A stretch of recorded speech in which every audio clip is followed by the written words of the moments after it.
નમસ્કાર. આપત્તિને અવસર શબ્દ તમે રાજનીતિમાં વારંવાર સાંભળ્યો હશે, પરંતુ એક શહેરને ઊભા થતા ગુજરાતે જોયું છે. જમીનદોઝ થયા પછી કોઈ કલ્પના ન કરી શકે એવી સામે આવેલી આપત્તિ અને એને અવસર બનાવીને ટટ્ટાર ઊભા થતા, ખમીર સાથે ઊભા થતા અને જજુમીને પોતાની અલગ ઓળખ બનાવતા જોયું છે. હું કચ્છમાં છું અને કચ્છમાં પણ ભુજમાં ભુજિયા ડુંગર પર છું અને મારા બેકગ્રાઉન્ડનું લોકેશન સરસ મજાનો આવતો પવન ને પવનમાં ઉડતા વાળ બધું જ તમને સમજાતું હશે એનાથી કે હું કચ્છી મિજાજને માણી રહી છું.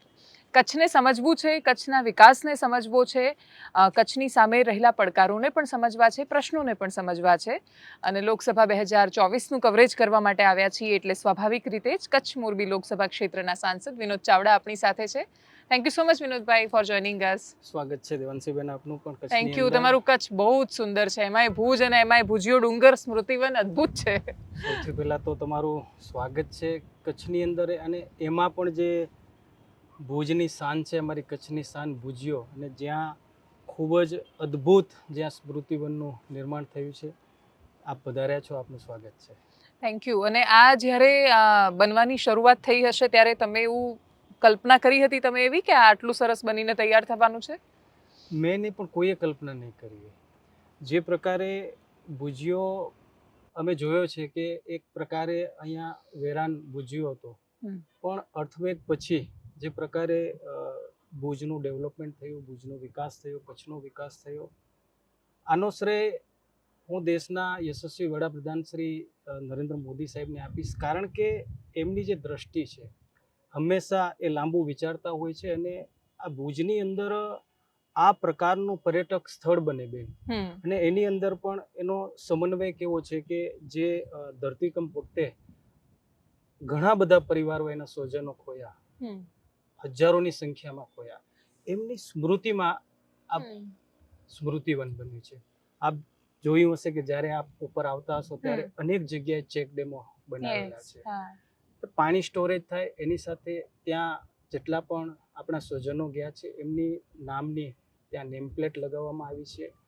અને દુનિયામાં બહુ ઓછા અર્થવેક મ્યુઝિયમ હશે જ્યાં નીચે આપણે ગેલેરી બનાવવામાં આવી છે, કઈ રીતે ભૂકંપ આવ્યો એની આખી એનું વર્ણન જે છે એક વિડીયો દ્વારા આપણને ત્યાં બતાવવામાં આવે છે. એટલે કે અદ્ભુત વિશ્વ કક્ષાનું અર્થવેક મ્યુઝિયમ અહીંયા બનાવવામાં આવ્યું છે. અને દેવાંશીબેન, આ દર વર્ષે એમ કહેવાય કે 2.5 થી 3 થી 4 લાખ લોકો એ સ્મૃતિવનની મુલાકાત લે છે. કચ્છની મુલાકાત લેવા માટે તો 5-7 લાખ લોકો દર વર્ષે આવતા હોય છે.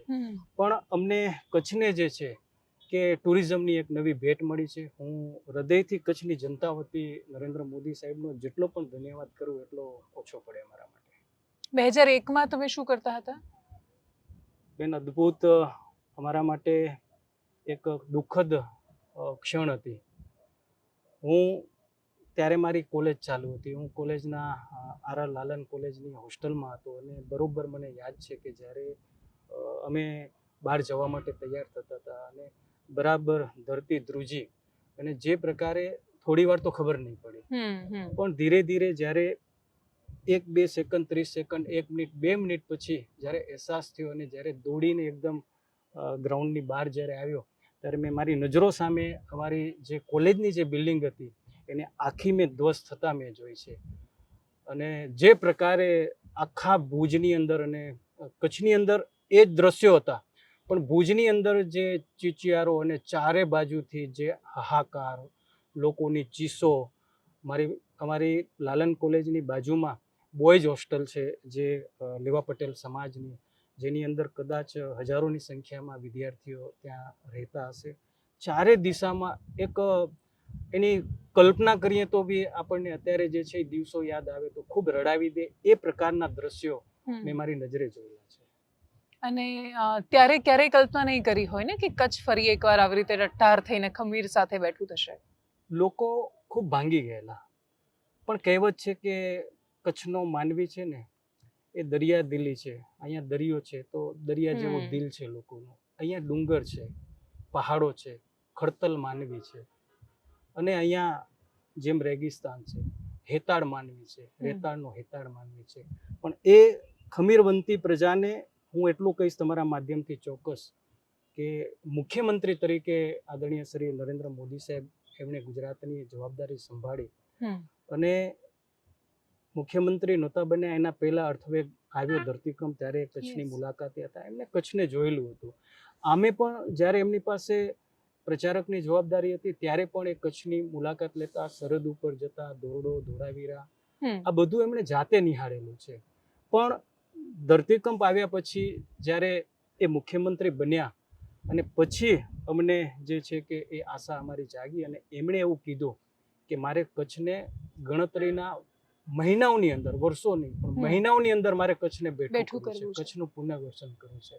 અને દેવાંશીબેન, જે પ્રકારે વિકાસની ગાથા શરૂ થઈ અહીંયા, આપણે કલ્પના નહીં કરી શકીએ કે આજે અમે જોયેલું છે.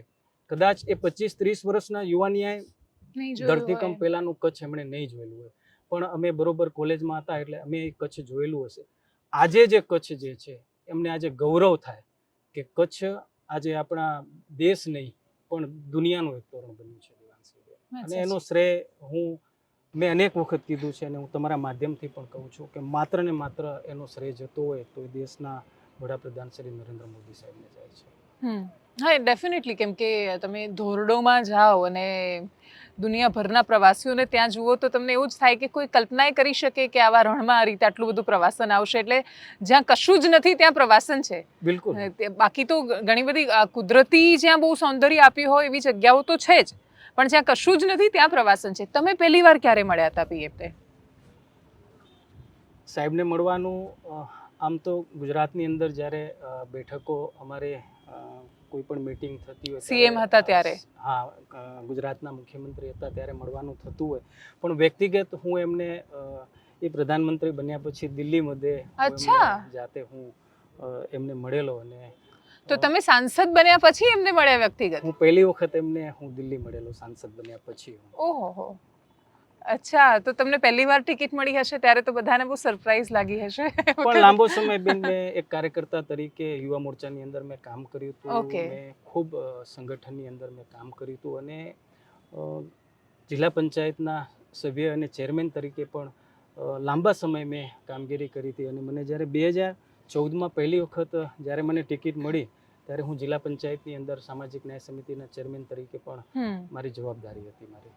ઓકે. અને જ્યારે બન્યા હશો સાંસદ ત્યારે મનમાં ઘણું બધું વિચાર્યું હશે કે આ બધું કરવું છે, આ બધું કરવું છે.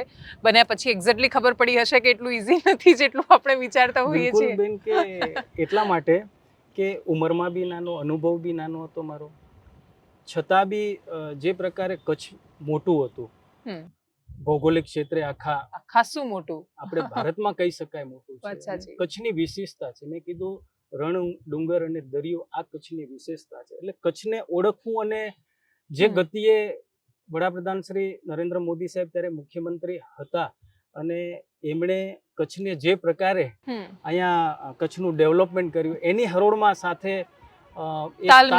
તાલ મિલાવવો એટલે ખૂબ જ કઠિન કહેવાય. પણ હું ચોક્કસ કહીશ કે મને જનતાનો ખૂબ પ્રેમ મળ્યો, લોકોનો પ્રેમ મળ્યો, અમારા સંગઠનના કાર્યકર્તાઓનો સહકાર મળ્યો. અને જ્યારે જરૂર પડી ત્યારે રાજ્ય સરકારની અંદર કે કેન્દ્ર સરકારના મંત્રીશ્રીઓ, અધિકારીઓને મળવાનું થયું અને કચ્છ માટે, કચ્છના વિકાસ માટે જ્યારે વાત કરી ત્યારે ખૂબ જ પોઝિટિવ ત્યાંથી જે પ્રમાણે રિસ્પોન્સ મળ્યો અને જેના કારણે આજે મને લાગે છે કે ખૂબ જ અનુભવ નહોતો પણ આજે એ અનુભવ થઈ ગયો. અને કચ્છના વિકાસમાં ક્યાંક મને એવું લાગે છે કે નાના એક કાર્યકર્તા તરીકે કે કચ્છના નાગરિક તરીકે કે એક જનપ્રતિનિધિ તરીકે કચ્છના વિકાસમાં હું સહયોગી બન્યો છું. ઓકે. 10 વર્ષ મળવા અને એના પછી ત્રીજા ટર્મ માટે પક્ષનું પસંદ કરવું એ એટલું સરળ નથી. અને એ પણ ભારતીય જનતા પાર્ટીમાં જ્યાં હજારો કાર્યકર્તાઓ છે અને ભાજપ જ્યારે ટિકિટ આપે એ સક્ષમ બની જતું હોય છે.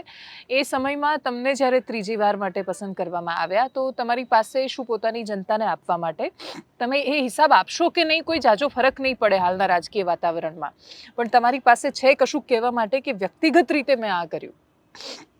બિલકુલ બેન, મેં દેવાંશીબેન જ્યારથી મને જવાબદારી 2014ની અંદર પાર્ટીએ ચૂંટણી લડવા માટે મને આપી અને કચ્છની જનતાએ જે પ્રેમ આપ્યો, અમારા કાર્યકર્તાઓનો સહકાર રહ્યો, પણ મેં નક્કી કરેલું, કારણ કે હું એક સામાન્ય પરિવારમાંથી ઊભો થયેલો વ્યક્તિ છું. જાતે કામ કરતા કરતા પાર્ટીની અંદર મને પાર્ટી આટલી મોટી તક આપી છે. મમ્મી પપ્પા રાજનીતિમાં નહોતા? બિલકુલ નહીં, બિલકુલ નહીં. કોઈ જ રાજનીતિમાં નહીં. અચ્છા, તમે મારા પહેલા પરિવારમાં કોઈ રાજનીતિમાં નહીં.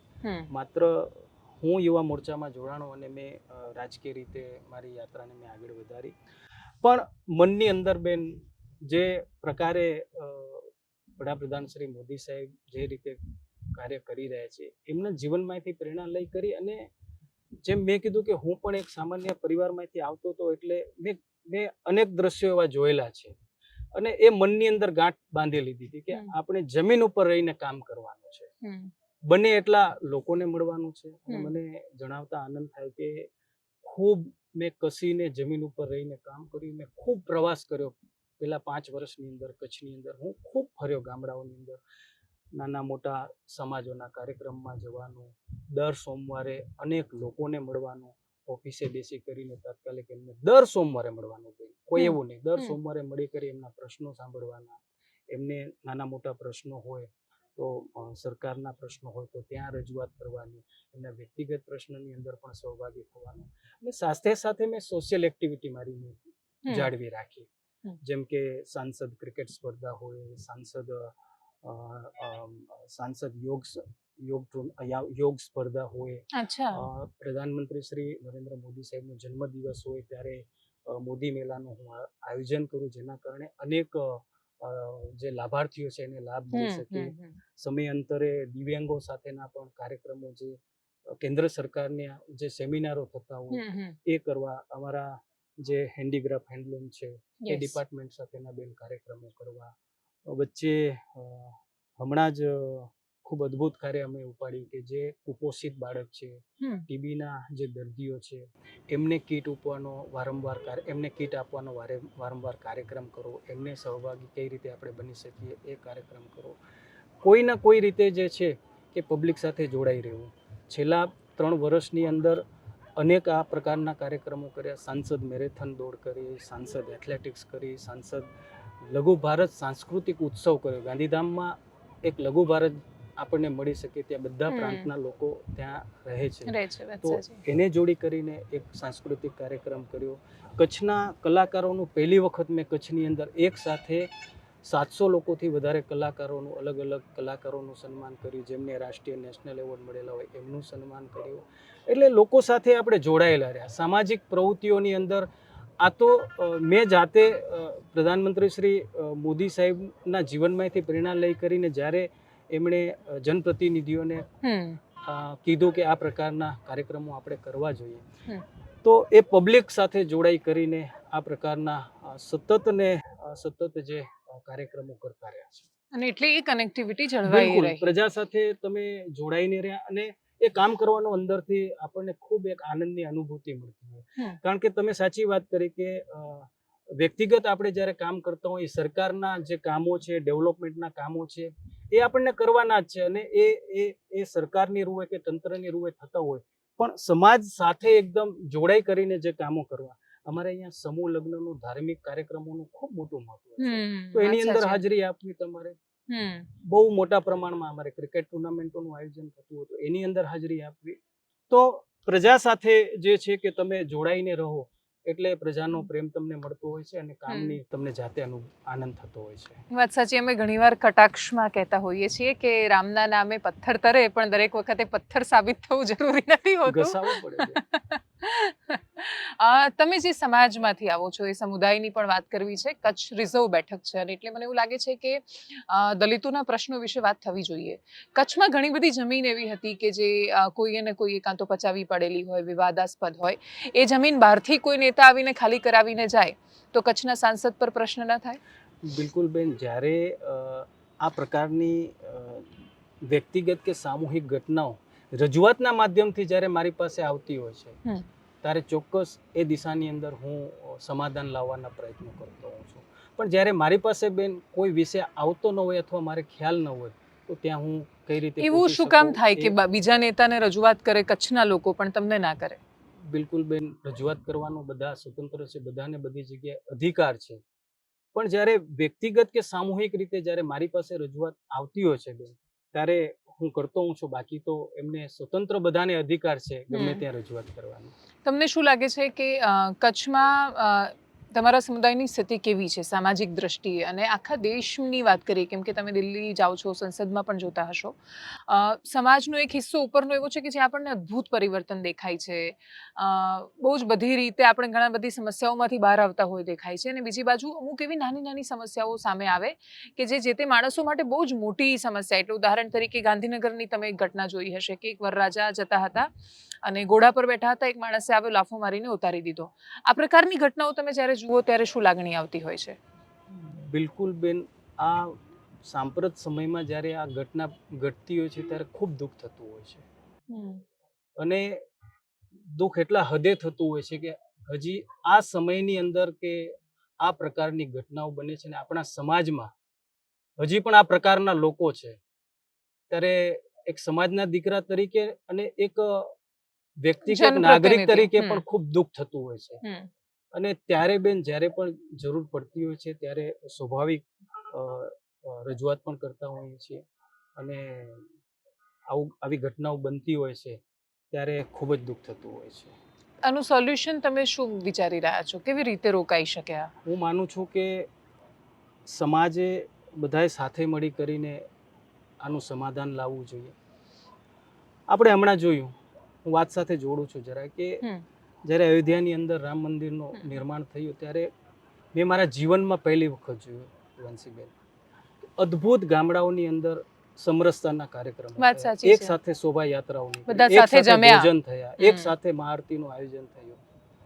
આ જ્યારે સમાજમાં આવું થશે ને ત્યારે જે છે ને આ પ્રકારની ઘટનાઓ બેન ઘટશે. અને મને વિશ્વાસ છે કે આજે જે છે કે જે પ્રકારે સમય ચાલી રહ્યો છે કે આવનાર સમયમાં મને લાગે છે કે સમરસતાનો સંદેશો એ આપણને જોવા મળશે. 20-25 વર્ષ પહેલા અને આજે સિચ્યુએશનમાં તમને સુધાર લાગે છે? બિલકુલ સુધાર લાગે છે બેન, કારણ કે કોઈ પણ સમાજ જે છે કે એ શૈક્ષણિક રીતે આગળ વધે, આર્થિક રીતે જ્યારે સદ્ધર થતો હોય છે ત્યારે એના વિચારો પણ બદલતા હોય છે અને એટલું નહીં, સામેવાળાના વિચારો પણ બદલતા હોય છે અને જેના કારણે એક પરિવર્તન આવતું હોય છે. અને અઢી દાયકામાં તો ગુજરાતની અંદર તો જે પ્રકારે આપણે જોયું છે કે ગુજરાતમાં, એમાં ખાસ કરીને હું જો કચ્છની વાત કરું તો દેવાંશીબેન, કચ્છમાં આ અઢી દાયકામાં કચ્છ હતું એનાથી સવાયું નહીં, પણ કદાચ આપણે એનાથી 10 ગણું કહીએ ને એટલો કચ્છનો વિકાસ થયો છે ને કચ્છની અંદર દરેક સમુદાય, દરેક કોમના લોકો એટલા સમૃદ્ધ બન્યા છે, સુખમય બન્યા છે. આજે રાપર જેવો અમારો જે વિસ્તાર કહેવાતો, પછાત વિસ્તાર કહેવાતો, ભૂતકાળમાં મને બરાબર યાદ છે કે અનેક ઘટનાઓ એ પ્રકારની ક્રિમિનલની ઘટનાઓ બનતી. આજે નર્મદાના પાણી આવ્યા, આજે ખેતી થઈ રહી છે, આજે ત્યાં અભ્યાસ વ્યવસાય વધી રહ્યો છે, ત્યાં નવી પેઢી જે છે કે શિક્ષણ મેળવી રહી છે. તો આજે પરિવર્તન સામે દેખાઈ રહ્યું છે અને કચ્છની અંદર પણ એ પ્રકારે હું જોઉં તો મોટા પ્રમાણમાં પરિવર્તન હું જોઈ રહ્યો છું. આજે મોટા પ્રમાણમાં ગામની અંદર છે કે અનેક દરેક સમાજના, એક સમાજને નાના મોટા બધા સમાજના દીકરા દીકરી આજે ઉચ્ચ અભ્યાસ માટે જાય છે, આર્થિક રીતે પણ સમૃદ્ધ થયા છે, ધંધાકીય રીતે સમૃદ્ધ થયા છે. એટલે કુલ મળીને આમ એક પ્રકારે હું પરિવર્તન જોઈ રહ્યો છું. હા, અને જ્યાં સુધી સમાજ સમરસ નથી બનતો ત્યાં સુધી આપણે ગમે તેટલો વિકાસ કરીએ એનો પાયો બહુ કાચો રહી જાય છે અને સાવ નકામો સાબિત થાય છે. વાત સાચી. એર કનેક્ટિવિટી અને રેલવે કનેક્ટિવિટીના તમારા પ્રશ્નો ખાસા બધા હતા. હું વાંચી રહી હતી તમારા સંસદમાં પૂછેલા પ્રશ્નો. કોઈ પરિણામ મળ્યું એમાં? બિલકુલ. જ્યારે 2014ની અંદર પહેલી વખત સરકાર અમારી બની, અમારું જે કાંડલાનું એરપોર્ટ છે બંધ પડ્યું છે, એ પુણે એકવાર ચાલુ કરાવ્યું, ત્યાંથી એર કનેક્ટિવિટી વધારી. ત્યારબાદ ભુજની એરપોર્ટથી પણ આપણે અન્ય જે છે કે એર સેવા આપણે શરૂ કરાવી. રેલવેની હું તમને વાત કરું તો મેં કીધું કે ખૂબ રાજ્યો સાથે જોડાયેલું અમારું કચ્છ છે. જેમ કે કચ્છ અને મુંબઈ, હા, એ તો પર્યાયવાચી છે, એકબીજાના બંને ખૂબ પૂરક છે. સામાજિક અને આર્થિક વ્યવહાર ખૂબ જોડાયેલો છે. જેટલી પણ ટ્રેનો આપો એટલી તમારે ઓછી પડે. તો આજે નવા પ્રાંતોને જોડતી આપણે ઘણી બધી ટ્રેનો શરૂ પણ કરાવી છે. સમયાંતરે આપણે પ્રવાસી ટ્રેનો પણ આપણે ચાલુ કરાવીએ છીએ જ્યારે પણ વેકેશનનો સમય આવતો હોય છે ત્યારે આપણે કરાવતા હોઈએ છીએ. અને હવે તો જે છે કે રેલ વિભાગ દ્વારા અમારા ડબલ ટ્રેક બંને જગ્યાએ ડબલ લાઇન ગાંધીધામથી અમારી સામખિયારી અને સામખિયારીથી આગળ સામખિયારીથી આગળ પાલનપુર અને પાલનપુરથી બીજી લાઈન જે અમારી હળવદ તરફ જાય છે. એટલે 4 લાઇન ટ્રેક અમારે મળ્યો છે અને આવનાર સમયમાં રેલ કનેક્ટિવિટીમાં નલિયા સુધી બ્રોડગેજ થઈ છે અને જખૌ અને નારાયણ સરોવર કોટેશ્વર સુધી જ્યારે લંબાવવાની છે ત્યારે પ્રવાસીઓને તો એનો લાભ મળવાનો છે, પણ સાથે સાથે ઉદ્યોગોને પણ માલગાડીઓ જ્યારે ચાલશે ત્યારે એનો પણ એને લાભ મળશે. વાત સાચી, કેમ કે તમારા વિસ્તારમાં તો ઇન્ડસ્ટ્રીઝ છે, દરિયો છે, એગ્રીકલ્ચર છે, માલધારીઓ છે, ટુરિઝમ છે, એટલે બહુ નસીબદાર છો એ સંદર્ભે. બહુ વિશેષતા છે કચ્છની. તમને કહું, હું તમારા માધ્યમથી કહું છું કે તમે જોઈ લો, દુનિયામાં બહુ ઓછા એવા પ્રદેશો હશે કે જ્યાં ડુંગર પણ છે, રણ છે, દરિયો છે. અને બહુ ઓછા ગુજરાતમાં ને દેશમાં એવા જિલ્લા હશે કે 3 રીતે જેનું ડેવલપમેન્ટ થયેલું હોય. કચ્છની અંદર એગ્રીકલ્ચર તો કે મોટા પ્રમાણમાં અમે જોઈ રહ્યા છીએ. બાગાયતી સરસ થાય છે, મોટા પ્રમાણમાં છે. લાખો હેક્ટરમાં બાગાયતી થઈ રહી છે, લાખો હેક્ટરમાં. 2001 પછી જ્યારે આદરણીય શ્રી નરેન્દ્ર મોદી સાહેબ મુખ્યમંત્રી બન્યા અને એમણે જે ડ્રીપની જે પોલિસી લાવ્યા અને જેના કારણે 75% ઉપર જ્યારે બી સબસિડી જ્યારે આપવાની જ્યારે વાત થઈ, 75% ઉપર જ્યારે સબસિડી આપવાની વાત થઈ ત્યારે અત્યારે લાખો હેક્ટરમાં બાગાયતી થઈ રહી છે. એ જ પ્રમાણે મેં તમને કીધું ઇન્ડસ્ટ્રીઝ કે મોટા પ્રમાણમાં ઇન્ડસ્ટ્રીઝ આવી ગઈ. આજે મને એક સાંસદ તરીકે કોઈ પૂછે કે તમારે ત્યાં કેટલી ઇન્ડસ્ટ્રીઝ છે, તો હું હજારોની સંખ્યામાં ઇન્ડસ્ટ્રીઝ ગણાવી શકું છું. એટલી બધી ઇન્ડસ્ટ્રીઝ આવેલી છે. અને એ જ પ્રકારે ટુરિઝમ વધ્યું છે અહીંયા. તો ત્રિવેણી સંગમ જે છે કે કોઈ ઓછા જિલ્લામાં હશે, કોઈ જિલ્લામાં છે કે એગ્રીકલ્ચર હશે, ટુરિઝમ હશે તો ઉદ્યોગ ટુરિઝમ હશે તો ત્રીજી કડી નહીં. પણ એની અંદર તમે જે બોલ્યા કે ચોથું મણકું અમારું જે ઉમેરાણું છે એ અમારો છે ડેરી ઉદ્યોગ. પશુપાલન મનુષ્ય કરતા એમ કહેવાય કે અહીંયા વધારે છે અને ખૂબ સરહદી વિસ્તારમાં, અંતરિયાળ વિસ્તારના ગામડાઓમાં અમારા અનેક માલધારી લોકો આવેલા છે. પણ 2010 પછી ગુજરાતની સરકારે અહીંયા ડેરી ઉદ્યોગને જે પ્રમાણે પ્રોત્સાહન આપ્યું અને મુખ્યમંત્રી આદરણીય શ્રી મોદી સાહેબે જે અલગથી કચ્છની ચિંતા કરી, સરહદ ડેરી અહીંયા બની અને જેના કારણે આજે શ્વેત ક્રાંતિ આવી છે અને આજે લાખો પરિવાર એના ઉપર નિર્ભર છે. એટલે આ અદ્ભુત જિલ્લાની જે છે તાસીર જે છે બધા જિલ્લાઓ કરતા એક અલગ તાસીર છે. અને આ બધું જ્યારે અમે વર્ણન કરતા હોય કે જ્યારે એની અનુભૂતિ કરતા હોય ત્યારે એક કચ્છી તરીકે અમને પ્રાઉડ થતું હોય. વાત સાચી. સભ્યતાઓનો વિકાસ અને શરૂઆત પણ લગભગ આની આજુબાજુથી થઈ હશે, કેમ કે અહીંયા ધોળાવીરા છે, સિંધુ ઘાટીની સભ્યતાઓની વાતો છે, બોલતા એના પુરાવા છે. કચ્છનું ઝારાના યુદ્ધથી માંડીને વર્તમાન સુધી તમે જુઓ તો એની સંસ્કૃતિ, સભ્યતા, સંસ્કાર બહુ ચર્ચામાં રહ્યા. રાજકીય રીતે હું એકદમ નજીકના ભૂતકાળમાં વિચારું તો જેમ કે સુરેશ મહેતા અહીંયાથી મુખ્યમંત્રી રહ્યા. એવું કહેવાય કે કેબિનેટમાં કચ્છનો એક મંત્રી તો હોય જ, એના વગર પૂરું ન થાય. ધીરે ધીરે કચ્છ બહાર કેમ જતું રહ્યું છે રાજનીતિમાંથી? ઓછું કેમ થતું જાય છે? બેન, સમયાંતરે અમારી પાર્ટીની અંદર છે, પાર્ટીના માધ્યમથી અમારી જવાબદારીઓ છે કે સરકારની અંદર છે બદલાતી હોય છે અને બધાને યોગ્ય કામ આપવામાં આવતું હોય છે. અને લાંબો સમય સુધી અમારા પૂર્વ મંત્રી શ્રી વાસણભાઈ આહિર લાંબો સમય કેબિનેટની અંદર મંત્રી તરીકે એ સરકારમાં રહ્યા છે. પૂર્વ મંત્રી તરીકે તારાચંદભાઈ છેડા પણ રહ્યા હતા. સ્પીકર તરીકે પહેલા ગુજરાતના સ્પીકર, મહિલા સ્પીકર શ્રી ડોક્ટર નીમાબેન આચાર્ય બી રહ્યા હતા. એટલે સમયાંતરે જ્યારે કચ્છને જ્યારે પ્રતિનિધિત્વ આપવાની વાત છે ત્યારે કચ્છને બેન મળી શકે. ઓકે. એક રાજકીય રીતે આમ સામાન્ય રીતે નહીં પણ પત્રકારોના ગ્રુપ્સમાં, સોશિયલ મીડિયા પર ઘણીવાર બહુ ચર્ચા થાય અને એ છે રાજકીય ચરિત્ર પર બહુ પ્રશ્નો થાય, મીઠી ખારેક કરીને જોક્સ વાયરલ થાય. તો કચ્છની એ છબી શું કામ ધીરે ધીરે બનવા માંડી? બિલકુલ બેન, જ્યારે આ પ્રકારની કોમેન્ટો જ્યારે કરતા હોય ત્યારે એમની આત્માને એમને પૂછવું જોઈએ કે જેના ઉપર તમે કોમેન્ટ કરો છો એના ઉપર લાખો પરિવાર નિભી રહ્યા છે અને રોજગારી મળી રહી છે. આજે એ શબ્દ પ્રયોગ જ્યારે આપણે કરતા હોઈએ છીએ ત્યારે ખૂબ જ દુઃખ થતું હોય છે. બાગાયતી ખેતી પછી જે પ્રમાણે ખારેક છે, અહીંયા દાડમ છે, કેરી છે, આજે વિશ્વની માર્કેટમાં કમલમ આપણે થાય છે જોઈએ અહીંયા, નહીં? કમલમ થાય છે આજે. એટલે ખૂબ જ દુઃખ થતું હોય છે. એટલે આપણને પોતાને એવું થતું હોય કે સમાજની પણ અંદર અહીંયાનું શું પોલિટિકલ એવા વિવાદો નથી રહ્યા કચ્છમાં જેના કારણે લોકો આવી વાતો કરતા થયા? બિલકુલ ક્યારેક બેન વ્યક્તિગત વિષયોને લઈને ક્યારેક સામૂહિક વિષય બની જતા હોય છે ત્યારે આવી ઘટનાઓ બનતી હોય છે. ઓકે. એ સિવાય છેલ્લા અમુક 2-3 પ્રશ્નો છે અને હું ખાસ પબ્લિક હેલ્થ અને એજ્યુકેશનના હું જે ખાસ લખીને આવી હતી. હા, કે અમે બિપરજોય સાયક્લોન વખતે અમારી ટીમ જ્યારે કવરેજમાં આવી તો અમને એક શરીફા નામની એક છોકરી મળી અને એણે કહ્યું કે બેન આ સાયક્લોન વાવાઝોડું તો આવીને જતું રહેશે, બસ અમને એક જો કોલેજ મળી જાય. બી ખૂબ વાયરલ થઈ. હા, યસ. એના પછી એને કોલેજ તો મળી ગઈ શરીફાને. ત્યાં લગભગ અબડાસા વિસ્તાર આવે છે ને પ્રદ્યુમનસિંહ જાડેજાએ બહુ રજૂઆતો પણ કરી હતી ને મળી પણ ગઈ. પણ એજ્યુકેશન બહુ મોટો પ્રશ્ન છે કચ્છમાં.